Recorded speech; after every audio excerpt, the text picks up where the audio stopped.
je m'appelle Marjolaine, je suis la conseillère aux communications pour le Carrefour Jeunesse Emploi Montréal Centre-Ville. Aujourd'hui, je me considère très chanceuse parce que j'ai l'honneur de rencontrer nos 3 conseillers en emploi au Carrefour Jeunesse Emploi. Donc, je vais les laisser tout de suite engager la discussion. Donc, on va commencer par une petite présentation, question de mettre tout le monde dans l'ambiance du service tremplin, en fait. Donc, tu peux commencer, Lamia. Oui, allô Marjolaine, merci beaucoup de nous donner cette possibilité de nous présenter, présenter nos beaux services et tout pour les jeunes du Carrefour Jeunesse Emploi Centre-Ville. Donc, moi, je suis Lamia, je suis conseillère en emploi au CGE depuis 9 ans, depuis 2011.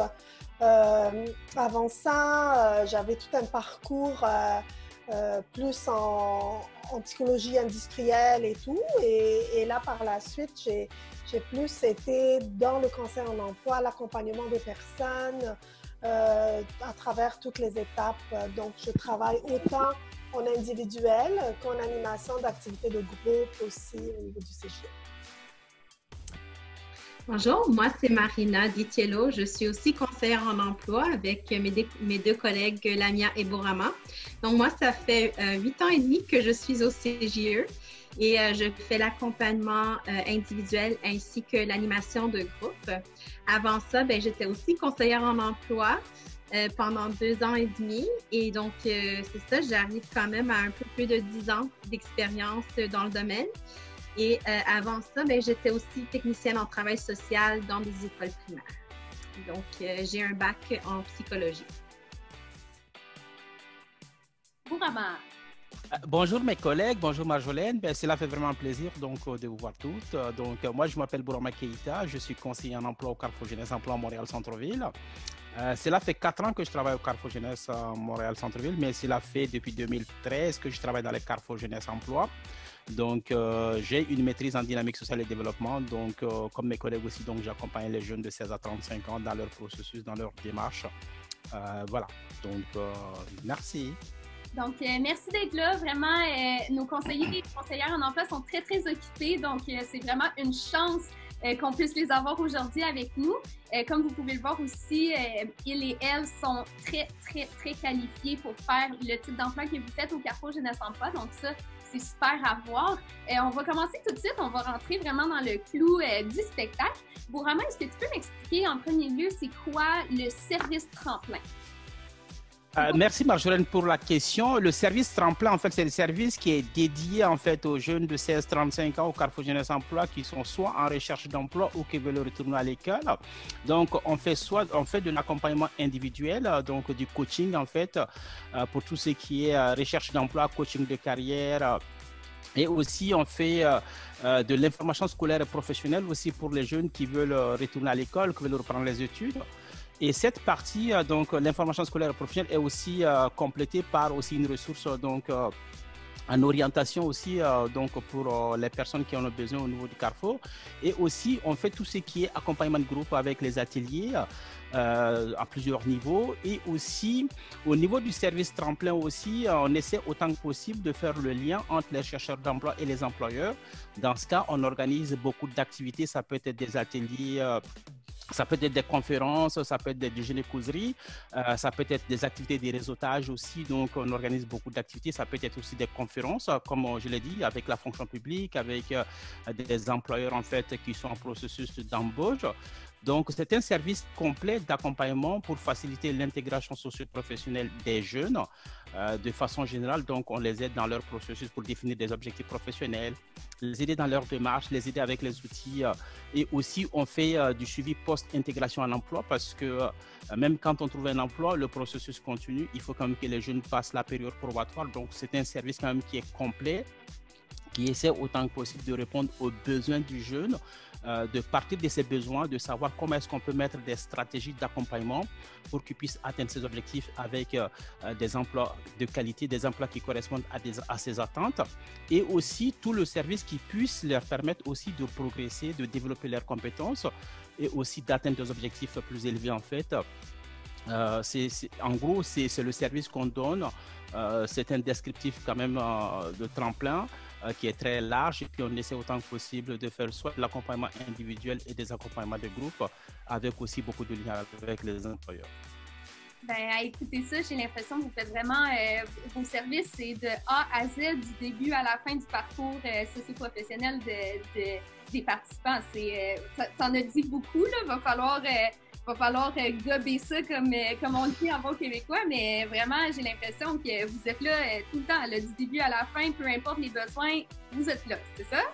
Bon, OK, j'ai compris, j'ai bien compris, ça veut dire. Mais Marina, dans le cas de Tremplin, dans le cas des services que vous offrez, c'est quoi le rôle d'un conseiller en emploi? C'est une très bonne question, Marjolaine. Donc, le rôle d'un conseiller en emploi, c'est quand même assez varié.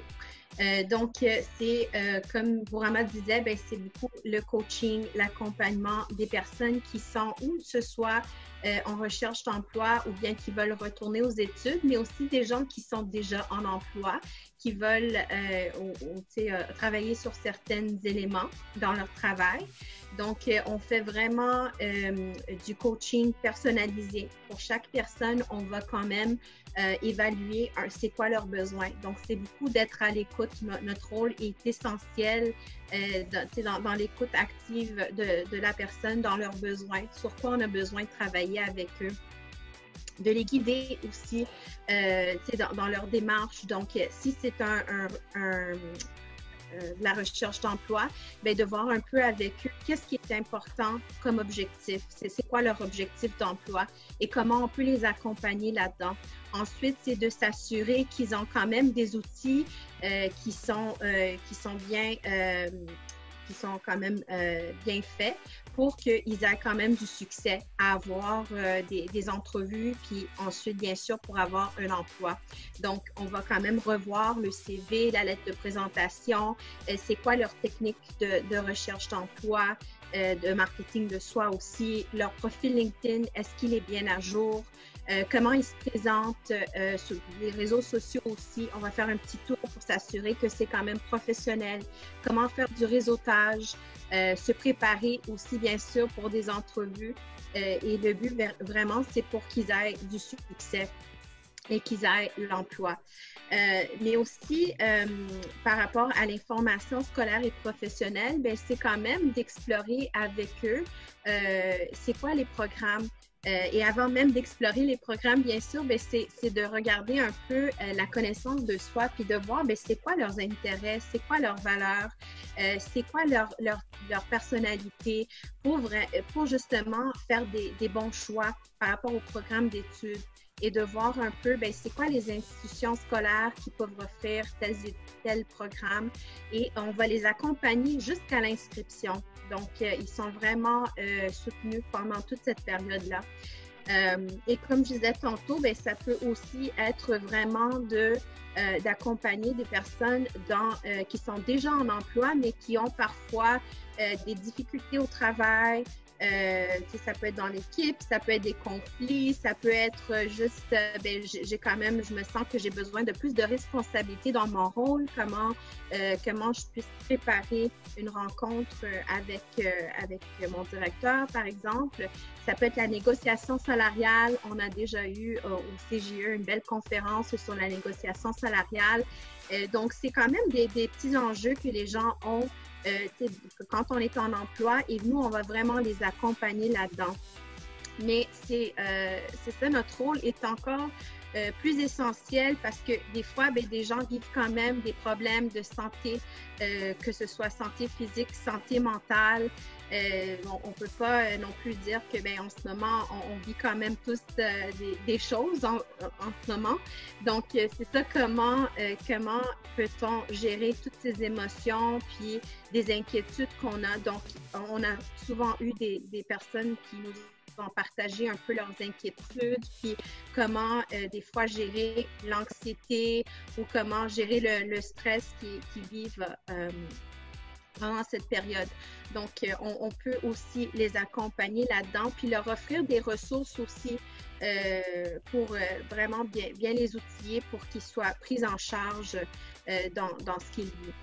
Bien sûr, c'est aussi de connaître un peu tout ce qui se passe, les tendances sur le marché du travail, au niveau des emplois qui sont disponibles en ce moment. Il faut constamment se mettre à jour là-dessus, puis savoir un peu qu'est-ce qui est disponible, les perspectives d'emploi et tout. Donc, vraiment avoir des bonnes informations pour pouvoir transmettre ces informations aux gens.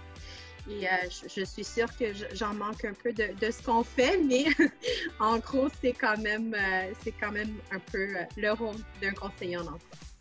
T'en as dit quand même assez. Je pense qu'on comprend, comme Bourama le mentionnait, là, vous êtes là du début à la fin pour tout, pour n'importe quoi. J'ai l'impression que vous êtes vraiment une ressource primordiale pour les jeunes, les étudiants, étudiantes, les professionnels du milieu, donc les professionnels du centre-ville de Montréal. Mais concrètement, Lamia, est-ce que tu peux juste me, tu sais, en plus condensé, mettons, est-ce que tu peux me dire c'est quoi la différence concrète que vous faites dans la vie des jeunes? C'est certain qu'un conseiller, en fait, un conseiller en emploi ou un service comme ça dans un carrefour jeunesse emploi, parfois c'est méconnu. On a souvent pensé que c'est uniquement pour des jeunes du secondaire et tout.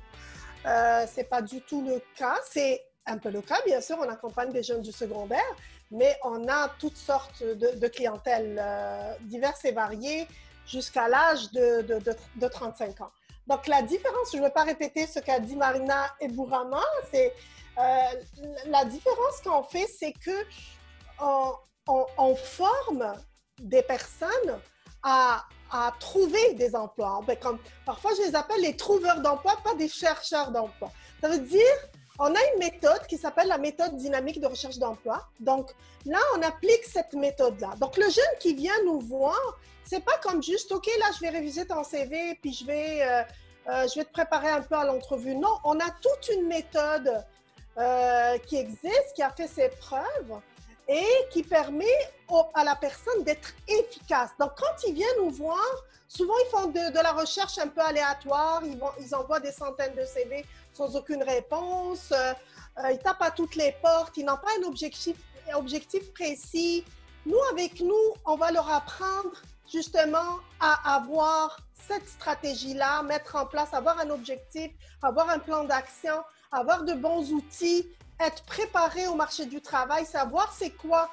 Donc, on est supposé leur donner toute l'information. Alors, imagine, Marjolaine, on doit quand même connaître beaucoup de choses parce qu'on a des participants qui peuvent avoir autant un doctorat qu'un niveau de 3e secondaire. Hein? Donc, toute spécialité confondue. Donc, ça, mais le socle, c'est cette méthode-là. Mais cette méthode-là, on ne fait pas juste l'appliquer comme des techniciens. On l'applique parce qu'on est aussi des professionnels de relations d'aide. Donc, on s'adapte, on s'ajuste aux jeunes pour justement lui offrir un service qui est personnalisé, comme a dit Bourama. Donc, aussi, on accompagne beaucoup la spécificité, la différence dans la transition. On est beaucoup dans ça. Donc, par exemple, un jeune diplômé qui vient nous voir, ben lui, dans sa tête, il reste toujours un peu le jeune qui en demande d'information parce qu'il a pris l'habitude à l'école de recevoir de l'information. Là, pour le transformer en professionnel, pour qu'il devienne, lui, donneur de service, parce que c'est ça qu'il va faire, là, ça prend tout un accompagnement. Donc, toute cette transition-là des jeunes, donc ça fait toute une différence dans leur vie. Ils rentrent étudiants, jeunes diplômés, ils sortent professionnels qui va offrir des services. La même chose si on prend les immigrants, parce qu'on peut dire que près de 50% de notre clientèle, c'est des immigrants. Et les immigrants qualifiés, comme on dit, c'est quand même des personnes qui viennent avec beaucoup de bagages, des expériences, beaucoup de diplômes et tout. Mais parfois, il faudrait les adapter. Il y a toute la transition aussi à faire justement pour s'adapter au marché du travail ici au Québec. Donc ça, c'est des éléments qui sont importants à noter. Tout l'aspect qui est formateur et l'aspect aussi écoute, accompagnement et tout. Donc c'est ça en fait, c'est la différence qu'on fait. Et il y a quelque chose, je pense qu'on n'a pas noté, c'est que nos services sont gratuits. Donc ça aussi. Donc, on peut avoir un accompagnement de 3 mois à 6 mois avec un participant. On peut aussi prolonger. Nous, on a des participants qu'on accompagne depuis longtemps parce que parfois, ils reviennent nous voir, ils nous réfèrent d'autres personnes. Donc, c'est ça, c'est le lien qu'on développe. Puis, c'est des services qui sont financés par le gouvernement, par Service Québec. Oui. Donc, c'est ça aussi ce qui fait que c'est gratuit. Puis les participants, ils sont pas restreints à un certain nombre de rencontres, j'imagine. Donc, c'est selon le développement du participant, c'est selon les besoins. Donc, c'est très, très cas par cas. Et ça soulage souvent parce que j'ai remarqué, pour ceux qui ne savent pas, je suis étudiante et j'ai remarqué que souvent, les services peuvent être soit limités à un nombre précis, limités à un seul objectif. Tu réussis l'objectif, ensuite, tu es jeté en dehors du nid. Donc, ce qui est intéressant avec Tremplin, c'est que nos conseillers en emploi vont pas se tanner de vous, ils vont vouloir vous voir grandir, puis ils vont vouloir vous voir avancer. Donc, il y a beaucoup de V dans ma phrase, mais je voulais aussi parler que, justement, cette transition-là que tu as mentionnée, Lamia, j'ai l'impression qu'elle n'est pas facile pour tout le monde et elle n'est pas naturellement pour tout le monde. C'est pas tout le monde qui va être capable de le faire soi-même, seul. Donc, vous êtes un bon support dans ce genre de transition-là. Je trouve que c'est très intéressant de savoir que Tremplin, vous supportez vraiment. C'est le cœur de notre travail, oui. Mais ça m'a amené à me demander, Bourama, pourquoi est-ce que... Bon, en ce moment, on est dans un contexte un peu particulier, donc j'imagine que le marché du travail, c'est sûr qu'il est un peu plus difficile en ce moment. Vous me corrigerez si j'ai tort. Mais pourquoi, des fois, c'est difficile de trouver un emploi? C'est sûr et certain, comme Lamia l'a dit, c'est sûr qu'on accompagne quand même des gens avec une certaine diversité, en fait. Donc, quand on dit pourquoi la recherche d'emploi ne fonctionne pas, pourquoi c'est difficile de trouver un emploi, c'est toujours des cas particuliers parce que tous les cas sont différents mais de façon générale, on peut essayer d'expliquer l'échec en recherche d'emploi par des éléments très simples. C'est comme par exemple la méconnaissance du marché du travail, c'est-à-dire de savoir comment ça se passe une recherche, quel est l'état du marché du travail, comment ça se passe, est-ce que j'ai une connaissance suffisante du marché du travail, où est-ce que je trouve les bonnes opportunités d'emploi, comment ça se passe une recherche d'emploi en tant que telle, parce que qu'on le veuille ou non, la recherche d'emploi, comme c'est une compétition de façon générale, donc on n'est pas la seule personne. Donc, l'une des raisons qui peut expliquer l'échec, c'est que souvent, il y a beaucoup de candidats qui n'arrivent pas peut-être à se différencier des autres candidats. Donc ça peut être un élément important. Mais aussi, on peut parler de tout ce qui peut être considéré comme aussi il y a certains candidats aussi qui n'arrivent pas à faire le lien entre les expériences qu'ils ont acquises et le poste pour lequel ils cherchent. Donc, aussi, on peut parler par exemple, aussi à certains qui pensent qu'ils peuvent réussir une entrevue sans préparation. Il y a beaucoup de raisons qui peuvent expliquer en fait pourquoi la recherche d'emploi ne fonctionne pas, mais aussi on peut parler de la connaissance du secteur d'activité dans lequel je vais me trouver un emploi. On peut parler aussi du problème de marketing de soi parce que la recherche d'emploi aussi, elle fonctionne beaucoup par le marketing de soi. Aussi, on parle de niveau des connexions. Je cherche un emploi dans un domaine, est-ce que j'ai des connexions? Est-ce que j'ai un réseau de contacts dans ce milieu-là? Quelle connaissance j'ai du marché du travail? Comment est-ce qu'on peut travailler? On peut aussi parler des outils de recherche d'emploi. Parce que souvent, les CV, on les voit, le CV quand même ou les profils LinkedIn, souvent... Parce que nos outils de recherche d'emploi, il faut quand même qu'ils soient adaptés à l'objectif professionnel. Il faut que nos outils de recherche d'emploi fassent la différence dans la recherche d'emploi. Parce que notre premier contact souvent avec les employeurs, c'est avec notre CV. Donc, si le CV est mal fait, il ne correspond pas aux besoins de l'employeur. Donc, ça peut expliquer l'échec de la recherche d'emploi. Mais il y a, comme je l'ai dit, d'un participant à un autre, les raisons peuvent être diverses, mais aussi quand on fait de la recherche d'emploi et quand ça ne fonctionne pas, il est aussi important de se poser la question parce que souvent, il y a beaucoup de personnes qui ont une très mauvaise connaissance d'eux-mêmes avant de se lancer dans la recherche d'emploi parce que c'est pour ça que, comme Marina disait, dès la première rencontre, on fait ce qu'on appelle l'évaluation de besoin, mais après aussi, on commence beaucoup la recherche d'emploi avec la connaissance de soi, la définition des objectifs professionnels. Donc, quand les objectifs professionnels ne sont pas très clairs et qu'on ne sait pas sur quel poste appliquer et puis qu'on applique sur toutes sortes sortes de postes, souvent ça peut expliquer aussi l'échec qu'on a. Et aussi, il y a beaucoup de chercheurs d'emploi qui ne sont pas très proactifs dans les recherches d'emploi parce qu'il y a beaucoup qui ne savent pas que quand on applique sur des postes, qu'est-ce qui fait la différence? C'est souvent de faire des suivis. C'est-à-dire, j'applique, donc contacter les employeurs, faire des suivis. Ça peut être un élément aussi parce qu'il y a beaucoup de personnes, parce qu'elles se limitent uniquement sur le fait que sur les offres d'emploi, on leur dit n'appelez pas, seules les candidatures retenues seront appelées. Donc souvent, on dit quand même aux jeunes, ça ne coûte rien de faire un suivi, d'appeler, donc de démontrer son intérêt pour le poste. Ça peut faire la différence pour un employeur. Mais de façon générale, donc quand Lamia parlait des méthodes dynamiques de recherche d'emploi, on apprend tout ça aux jeunes pour que la recherche d'emploi puisse fonctionner parce que d'un participant à un autre, les raisons peuvent être complètement différentes. Mais de façon générale, il y a quand même des raisons structurelles qu'on regarde et puis il y a beaucoup de raisons qui peuvent expliquer pourquoi ça ne fonctionne pas. Donc, mais c'est quand même de façon générale, c'est de comprendre que la recherche d'emploi, comme je l'ai dit, c'est quand même une compétition. Comment je me différencie? Comment est-ce que je peux connaître mon secteur d'activité? Où est-ce que je peux trouver les offres d'emploi? Quels sont les bons sites, les bonnes applications, les réseaux? Donc, toutes ces raisons font que souvent, la recherche d'emploi ne fonctionne pas. Et si les outils ne sont pas bons, c'est sûr et certain que le CV, c'est le premier contact. Mais de façon générale, il y a beaucoup de raisons qui peuvent expliquer. Ça peut différencier d'une personne à une autre de façon générale. Mais je pense que si on travaille sur tous ces outils-là, on peut apporter des éléments. En fait, on est là pour accompagner les jeunes dans ce cadre-là pour que la recherche d'emploi fonctionne. Excusez, je me suis mutée puis j'avais perdu le bouton. C'est super intéressant ce que tu mentionnes. Donc, de ce que je comprends, là, je vais essayer de répéter un peu ce que tu as dit. C'est très varié les raisons pourquoi une recherche d'emploi peut s'avérer décevante pour le chercheur d'emploi. Mais il y a quelque chose qui est venu me chercher dans ce que tu dis, c'est qu'il faut bien se connaître soi-même avant d'aller faire une recherche d'emploi. Excusez-moi, j'ai des petites notifications. Donc, c'est quoi les qualités qui sont importantes? C'est quoi les qualités qu'il faut comprendre de soi pour être capable de faire une recherche d'emploi qui est adéquate? Marina, est-ce que tu peux m'éclairer un peu là-dessus, s'il te plaît? Bien, absolument, Marjolaine. Donc, effectivement, comme tu disais, Bourama, proactive. Donc, vraiment d'être proactive dans sa recherche d'emploi. Ne pas rester à attendre que les employeurs viennent vers vous, mais plutôt de faire le pas vers eux. Donc, comment vraiment se démarquer? On a parlé un peu tantôt dans sa recherche, puis vraiment de bien cibler les entreprises qui puissent nous intéresser, puis d'aller vers eux et de faire un contact, que ce soit en utilisant LinkedIn, en utilisant une approche vraiment plus directe, en prenant le téléphone, en envoyant un petit courriel. Donc, vraiment d'être beaucoup plus proactif, de faire des suivis et tout.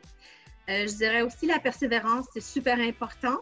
Des fois, on aimerait quand même juste arrêter, mais on a besoin de continuer parce qu'on veut quand même atteindre notre objectif qui est d'avoir l'emploi. Donc, il faut vraiment bien persévérer, puis vraiment, même des petits échecs et tout, il faut prendre ces petits moments-là comme des moments d'apprentissage. J'apprends quelque chose, j'apprends ma leçon, puis je passe à autre chose. Puis il faut vraiment continuer jusqu'à quand on arrive à l'objectif. Le focus aussi, c'est super important de vraiment rester concentré.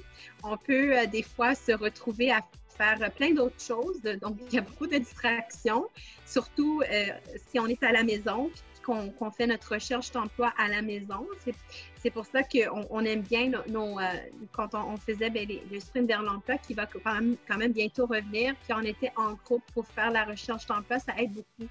Juste de sortir de chez soi, puis vraiment être vraiment plus concentré sur notre recherche et ne pas être distrait par autre chose. Mais aussi voir un peu d'autres possibilités. Donc, avoir plusieurs plans, avoir un plan A, un plan B, mais aussi un plan C des fois parce qu'on peut quand même avoir besoin de ces autres plans-là si jamais on ne trouve pas notre objectif principal.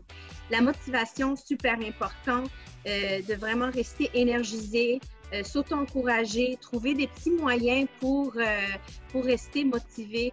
Et des fois, ça peut être des petites récompenses ou de faire des petites choses qui vont quand même nous amener du plaisir. C'est super important. De nous entourer aussi des gens qui vont nous motiver. Donc, quand même de garder un entourage assez positif. Je dirais aussi l'ouverture d'esprit. Donc, être ouvert aux possibilités, un peu comme je disais tantôt par rapport au focus. Donc, être vraiment ouvert aux différentes possibilités. On ne sait jamais qui on peut rencontrer. Tu sais, quand on pense un peu au réseautage, puis ça fonctionne toujours, le bouche à l'oreille. Donc, c'est quand même très important de continuer ça, puis de continuer à réseauter, puis de voir un peu qui pourrait être un allié dans notre cheminement. Et pour terminer, je dirais bien sûr la confiance, donc de croire en soi, dans ses capacités et dans ce que vous pouvez apporter à un employeur, mais aussi de vraiment de se dire, ben j'ai tout ce qu'il faut et là, je veux vraiment me lancer. Donc vraiment de croire en soi. Et juste pour terminer, une attitude positive super importante. Donc, comme je disais un peu par rapport à la persévérance, ben n'importe quoi qui peut nous arriver parce qu'on a toujours des petits défis, des petits échecs, mais ça nous aide vraiment à apprendre et ensuite à pouvoir continuer.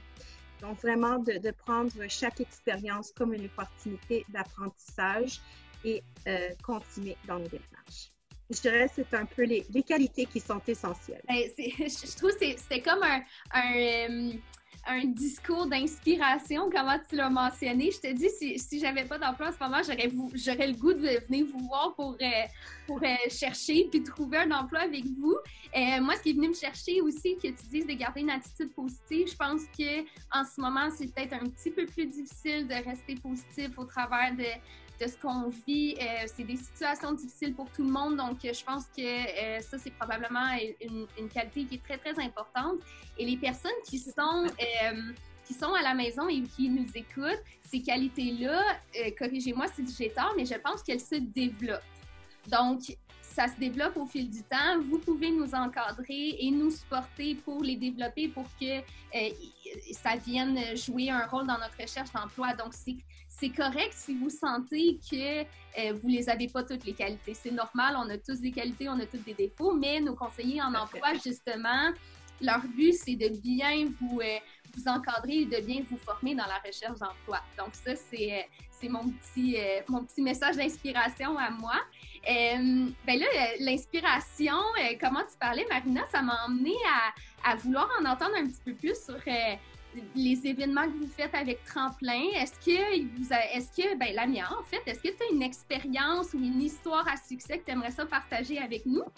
Écoute, ça fait 9 ans que je suis au CJE Centre-Ville et mon Dieu, c'est comme le nombre de services ou de projets qu'on a mis en place puis que ça a eu du succès. Marina Tonto, elle a nommé le Sprint vers l'emploi. Donc, en 2016, on avait pris l'initiative justement de monter un service de groupe. Parce qu'avant, on donnait des ateliers qui étaient un peu disparates. Et là, on a décidé carrément de rassembler ça. On a un programme intensif. Ça veut dire 5 ateliers de groupe sur une semaine, sur 5 jours. Donc, et pour poursuivre un peu, je parlais tantôt de la méthode dynamique de recherche d'emploi. C'était carrément pour un peu former les personnes en groupe sur cette méthode-là. Donc, c'était de A à Z. Ils apprenaient ça, mais en même temps, il y avait toute la dynamique de groupe. On accordait aussi des rencontres individuelles. Donc, c'était un super programme complet qu'on donnait. Puis, on a accompagné des centaines de chercheurs d'emploi qui sont maintenant en emploi, bien établis et tout, c'est ça. Donc, le but, c'est vraiment que la personne trouve chaussure à son pied sur le marché du travail. Mais bien sûr, avec la COVID, donc ça a été pour un peu, parce que c'était en présentiel et tout. Donc là, on est en train d'adapter ce programme-là pour pouvoir le donner en virtuel, mais ça prend quand même pas mal d'adaptation et tout. On ne veut pas le donner tel quel. Par contre, ce qu'on a fait, c'est qu'on a initié d'autres choses.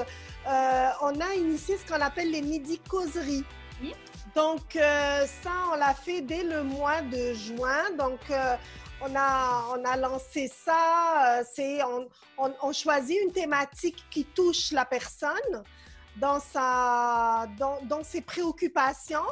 Et ça peut être une problématique plus de l'ordre de la gestion du stress, de la confiance en soi, de l'estime de soi, tout ça. Et puis, on en parle, on jase. C'est une causerie, donc on ouvre, il n'y a pas de PowerPoint, il n'y a rien, on fait juste parler avec les personnes. On le fait sur l'heure du lunch. Et j'ai le plaisir d'annoncer, on en a une qui s'en vient la semaine prochaine sur la motivation. Donc, l'importance de comment booster sa motivation dans le contexte de recherche d'emploi. Donc, ça, c'est des occasions qu'on donne à des personnes qui ne sont peut-être pas nos participants, mais qui peuvent aussi savoir connaître nos services, mais avoir aussi des inputs, d'avoir des informations intéressantes. Aussi, tu parlais de réussite, aussi la réussite avec les participants. Parce que nous, on est choyés. On peut dire que nous, ce qui fait un peu notre journée ou notre semaine, c'est quand un participant nous appelle pour nous dire « Lamia, je l'ai eu, l'emploi pour lequel je me suis préparée depuis des semaines, depuis des mois. » Donc ça, c'est pour nous, ça n'a pas de prix et on en a des cas de succès. Parce que nous, ce qui est important, c'est que le jeune soit autonome. Donc ça, c'est une qualité qu'on amène le jeune à développer, justement, qu'il puisse apprendre comment faire les choses, mais qu'il puisse apprendre à le faire par lui-même par la suite. Donc ça n'a pas de prix pour nous. Puis on garde le contact avec eux, bien sûr. Donc LinkedIn nous permet de garder contact et tout. Voilà. Donc beaucoup de succès, c'est sûr, beaucoup de réussite. Je pense qu'on pourrait faire une rencontre, une entrevue juste sur vos succès. Donc, malheureusement, on n'a pas ce temps-là aujourd'hui, mais je garde ça en note puis on va voir si on peut organiser une autre rencontre dans votre horaire très chargé. Mais je garde ça en tête. Je pense que ça serait bien de mentionner toutes vos histoires à succès. J'ai le goût de les entendre. Vous me donnez envie de les entendre, en fait. Comme je l'ai mentionné, on arrive déjà à la fin de notre rencontre. Vraiment, merci beaucoup d'avoir pris de votre précieux temps pour me rencontrer. J'ai trouvé ça super intéressant. Je sais que les gens qui nous écoutent à la maison aussi, ils trouvent ça très, très intéressant. Donc, au moment de publier la vidéo sur nos réseaux sociaux, je vais donner le numéro de téléphone du CJE Montréal Centre-Ville et le courriel pour que vous puissiez nous rejoindre. Et aussi, vous pouvez nous suivre sur Facebook, CJE Carrefour Jeunesse Emploi Montréal Centre-Ville. On est sur Instagram, Twitter, LinkedIn, on est partout. Donc, il n'y a pas une raison pour que vous ne nous appeliez pas. Si vous avez des questions, on va vous répondre avec plaisir. C'était mon mot de la fin. Je vais vous laisser la parole. Est-ce qu'il y a quelque chose que vous voudriez dire aux participants, aux gens qui vous écoutent à la maison, un message personnel, un conseil? Bref, je vous laisse le dernier mot.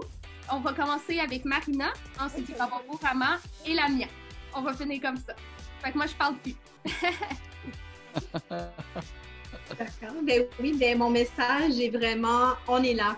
On est là pour vous. Ça serait génial que les gens savaient que les CJE existent, que c'est un service que, comme je disais, Lamia, est quand même gratuit.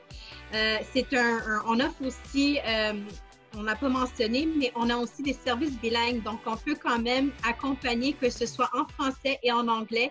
Les trois conseillers, on est vraiment là pour vous. Donc, dans la langue dont vous êtes le plus à l'aise.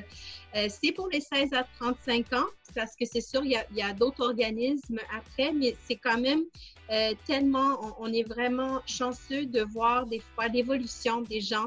Un participant qu'on va accompagner quand il a 16, 17 ans ou dans la vingtaine, puis qu'on le revoit après quelques années parce qu'il cherche un autre emploi, parce qu'il décide de retourner aux études, quoi que ce soit. Donc, vraiment que la personne a le réflexe de nous contacter aussitôt que il y a un changement dans leur vie. Donc, c'est ça vraiment le plus beau cadeau qu'on peut avoir. Donc, on est là, des conseillers en emploi au CJE, et ça va nous faire plaisir de vous rencontrer. Je passe la parole à Bourama. Oui.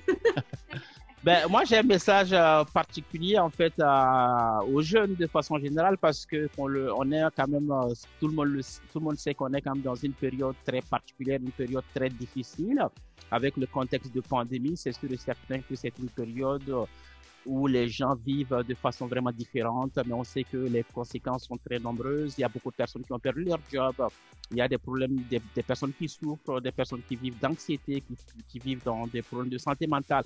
Mais j'aimerais dire à toutes ces personnes-là que des ressources sont là, les Carrefour Jeunesse Emploi, on est là pour eux, qu'ils nous accompagnent, qu'ils nous contactent pour qu'on puisse les accompagner, qu'on leur donne aussi les services dont ils peuvent avoir besoin ou qu'on puisse aussi les mettre en contact avec d'autres services qui puissent répondre à leurs besoins.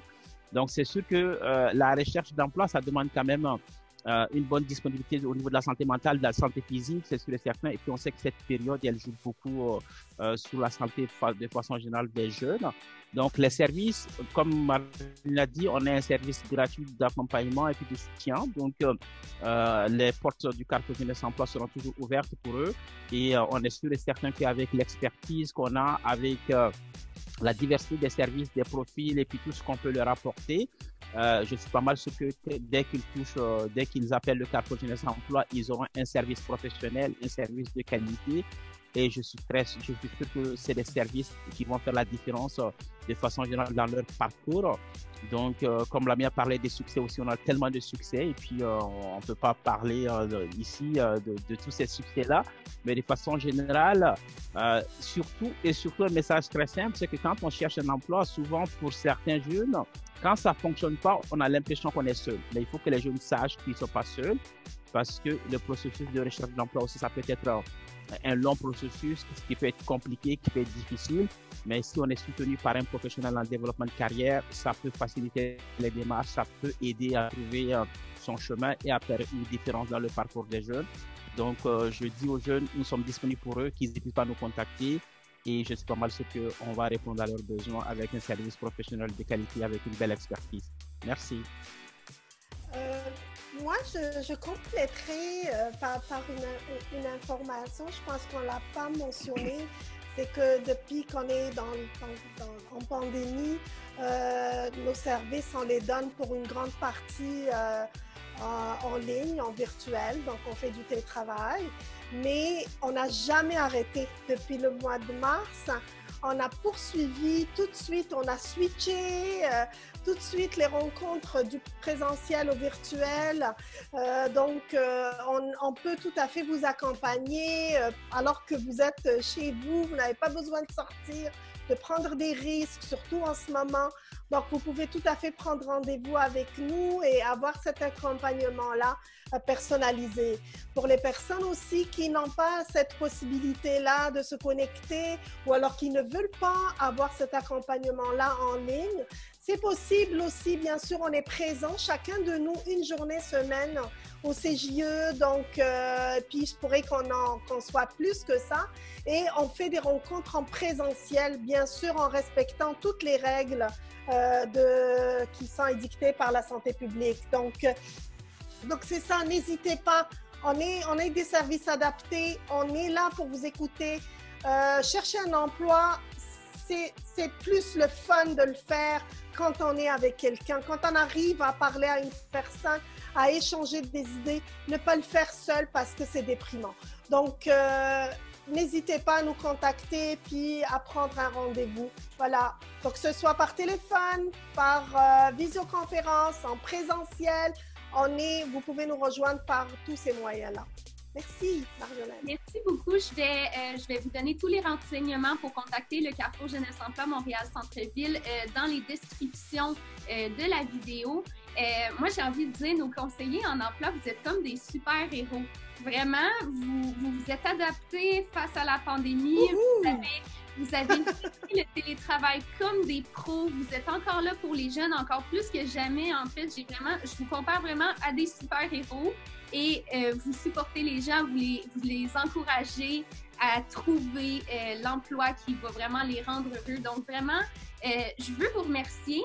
Merci Bourama, Lamia et Marina. Vous êtes des conseillers en emploi, vous êtes très inspirants et j'ai bien hâte de partager cette rencontre avec tous nos participants, toutes les personnes qui nous suivent sur nos réseaux sociaux. Je suis sûre que ça va être hyper enrichissant. Donc, je ne vous garde pas plus longtemps. Je sais que vous avez un horaire très chargé. Fait que je vous souhaite une belle journée. Un grand merci encore. Et on va se revoir bientôt pour une autre capsule. Merci à toi, Marjolaine. Merci, Marjolaine. Merci. Bye.